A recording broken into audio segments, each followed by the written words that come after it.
Welcome back to the Daily News. Former Mayor of Beaufort, Billy Keyserling, has joined us once again to continue his story about the terrible accident that he was involved in on May 21st, where his sailboat, he and his brother were out on the Beaufort River and capsized, and he survived. It was a miraculous survival. And welcome, Billy. It's good to have you with us. It's so good to have you with us. And I know when you were found, you were blue. You had no pulse. And yet the right players were there to give you CPR, and you were right near the Beaufort Memorial Dock, and you survived. You had some broken ribs, but you woke up. You went unconscious, and you woke up at the Beaufort Memorial Hospital. But those first responders were there, bringing you back to life, right, Billy? Right. This was just 6 weeks ago, and I'm up and about and sort of leading a normal life. I still have some adjustment to do, but I think, you know, I really blacked out from the time I went underwater to try to find a line to give to someone to help pull us in. I don't remember a thing except waking up in the hospital, terrible pain, because necessarily they had to break ribs to get the compression to get me going again. And once I thought through the pains, and I couldn't remember what happened, my first thought was how stupid I am. And not that I got in trouble, but that I was saved by someone who was an expert in CPR. Right. And I have been a river rat in Beaufort all my life. I've been doing it for over 60 years, sailing alone and with others on power boats and waters, everything you do.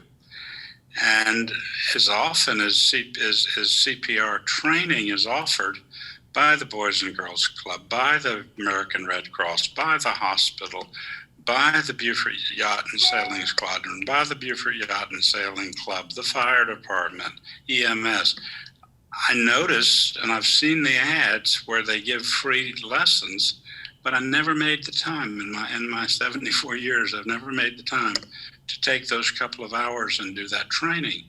And I thought, you know, really outside of myself, I said, what if I had been the person who came up to me in the powerboat and found someone in my condition?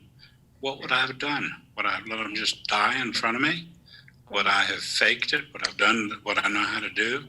So it struck me that if there's a lesson to be learned, and there are many lessons to be learned from dying and coming back, I can tell you that.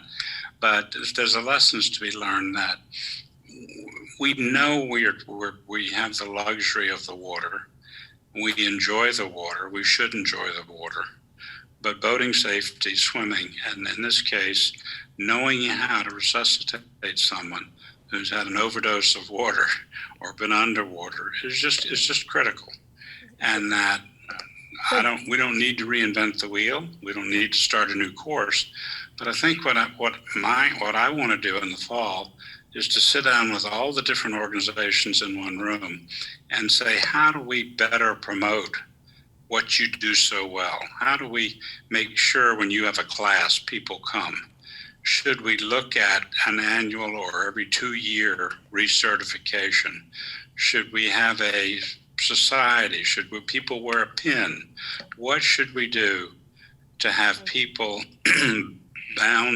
bind themselves to looking out for others who are out on that water, having fun? What a beautiful thing that you're certainly a testament to the power of CPR, and you're going to take that message out into the community you love so much and the partners that you know so well to be able to really get this campaign going. And, you know, we talk.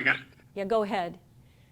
If I got anything from the experience, other than the good fortune of not remembering and being brought back to life, is the power of CPR. Looking after others, yeah, exactly. Right. Well, you are a blessing to this area, to the community, and we're so thankful that the first responders were there and did the CPR and saved your life, so that you have many more years to contribute to what you've already done as a leader in this area. Thank you so much, Billy Keyserling. We appreciate the time in your interview today.